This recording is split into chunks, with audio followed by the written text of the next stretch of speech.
안녕하세요. 휴가를 계획 중이신가요? 보통 비행기표를 구입하는 비용이 가장 큰 지출이죠. 하지만 공항은 승객 한 명당 적은 금액을 버는 상황에서 어떻게 큰 돈을 버는 걸까요? 자, 공항이 큰 돈을 버는 기발한 방법을 알아보기 위해 뒤에서 어떤 일이 벌어지고 있는지 살펴보도록 하죠. 모퉁이마다 있는 거부할 수 없는 시나몬 롤 매장에서만 돈을 버는 게 아니랍니다. 구독 버튼을 클릭하고 알림벨을 켜서 삶의 밝은 면에서 우리와 함께하세요. LA 공항, 히드로 공항, 두바이 국제공항. 이 공항들은 세계에서 가장 붐비고 가장 큰 공항들입니다. 그러므로 이 공항들이 큰 돈을 벌고 있다는 것은 당연한 얘기겠죠. 런던의 히드로 공항을 예로 들어볼게요. 이 공항은 가장 바쁘게 돌아가는 민간 소유 공항인데요. 정부에 의해 부분적으로 또는 전적으로 소유되는 많은 다른 공항들과는 다릅니다. 히드로 공항은 전적으로 이윤을 내기 위해 운영되는 돈 버는 기계처럼 승객들로부터 대부분의 돈을 벌어들인다는 뜻이죠. 매일 약 650편의 항공편이 이 공항을 드나들며 많은 항공기들이 승객들과 함께 화물을 나릅니다. 1년의 승객이 몇 명이나 되냐고요? 무려 7,800만 명이에요. 와, 정말 많은 여행객이네요. 좋아요. 그럼 히드로와 같은 상업공항을 운영하려면 돈이 얼마나 들까요? 준비됐나요? 약 1조 6천억 원입니다.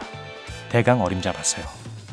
이 금액은 직원들 월급뿐만 아니라 공공요금 같은 것까지 포함해서인데요. 전부 합치면 이렇게 엄청난 금액이 되는 거죠.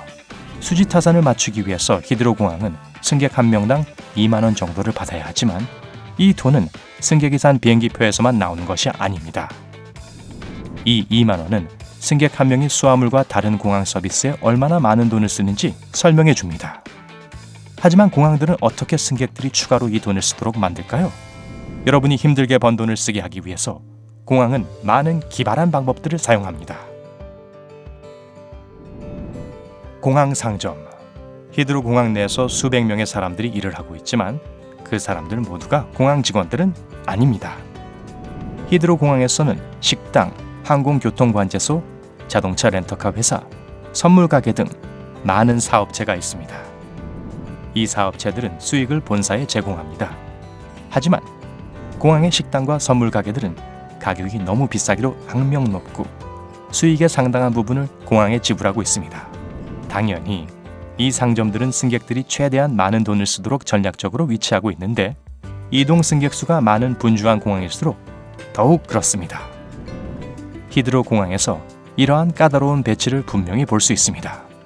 많은 경우에 승객들은 한 터미널에서 다른 터미널로 가려면 1년의 면세점을 통과해야 합니다.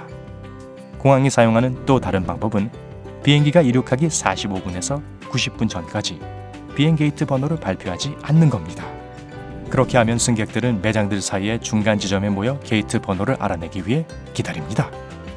이런 탑승 방법은 미국에서는 흔하지 않습니다. 히드로 공항은 매우 교활한 데가 있네요. 비행과 관련이 없는 토지 임대. 공항 근처에 렌터카 주차장과 다른 상점들이 밀집되어 있다는 것을 눈치채셨나요? 이 사업체들은 공항 덕분에 영업을 합니다. 그러므로 공항은 이런 사업체들에게 부근 토지를 임대함으로써 자금을 조달합니다. 이렇게 돈을 버는 거죠. 주차 서비스. 만약 친구가 공항까지 태워다 줄 수 없다면 여행을 하는 동안 차를 공항에 주차하는 비용을 지불해야 합니다. 공항 부지에 있는 주차장은 대개 하루 단위로 요금을 부과하는데요. 이 비용은 상당할 수 있습니다. 핀란드 헬싱키 공항은 13,000개의 주차 공간을 자랑하죠. 착륙비와 이륙비. 공항은 착륙하는 비행기로부터 많은 돈을 법니다. 일반적으로 항공사는 공항에 착륙 비행기당 약 1,000만 원 정도를 지불하지만 이 금액은 항공기의 크기와 유형에 따라 달라질 수 있습니다. 이 비용으로 무엇을 지불하는 걸까요? 게이트 공간, 활주로 공간, 체크인 지역 사용 비용입니다. 낙하산 재포장 비용이요? 아니요, 그건 해당 사항이 없습니다. 출발하는 비행기는 공항이 승객당 요금을 부과하기 때문에 다른 방식으로 공항에 비용을 지불합니다. 이 가격은 승객이 어디로 가느냐와 더 긴 거리를 비행하는지 더 짧은 거리를 비행하는지에 따라 크게 달라집니다. 공항에서 오가는 많은 항공편이 있는 항공사의 경우 종종 도착 및 출발에 대한 특별 계약과 고정 요금이 있습니다.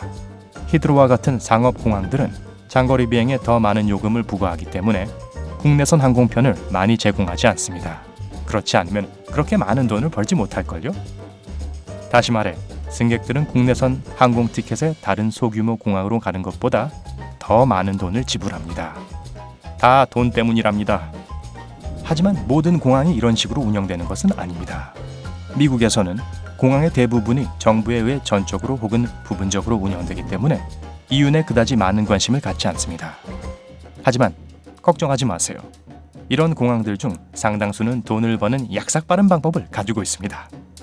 그렇다면 비행기가 착륙하고 출발하는데 그렇게 많은 돈을 지불해야 한다면 그 돈을 어디에서 얻을까요? 정답은요? 보조 수수료 또는 기내 수수료입니다. 수화물 요금만 해도 만만치 않은데요.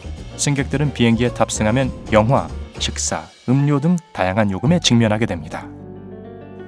최근에 들어 승객들은 비행 중에 와이파이 네트워크에 접촉할 수 있었습니다. 인스타그램의 피드 확인 없이도 1시간 이상 정도는 살 수 있잖아요.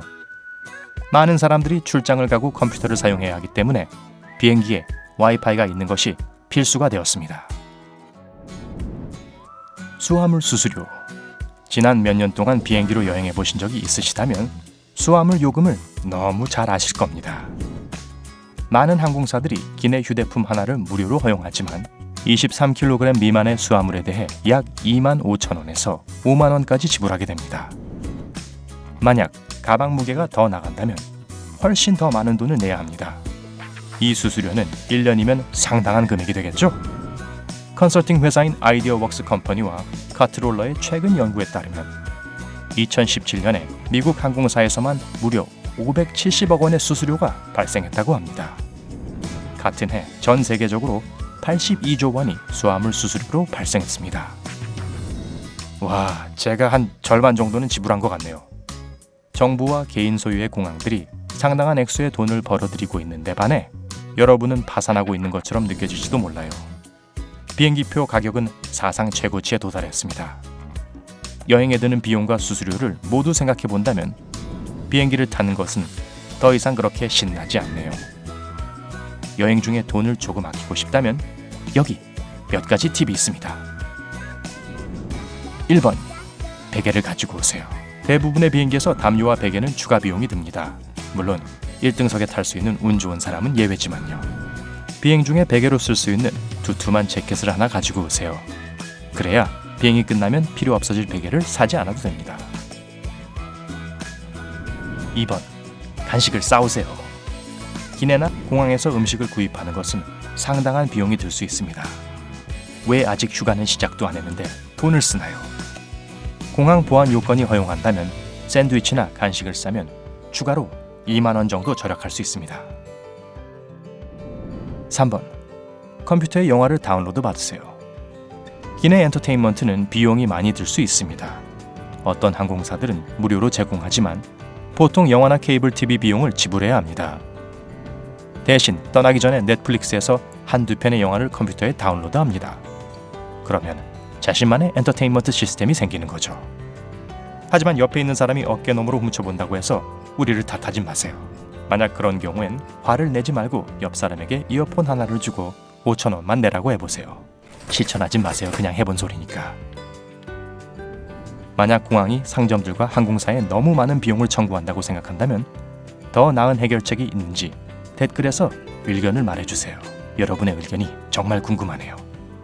이 영상에 좋아요를 누르고 친구들과 공유하고 구독 버튼을 클릭하는 것도 잊지 마시고요. 밝은 면에 항상 머무르세요.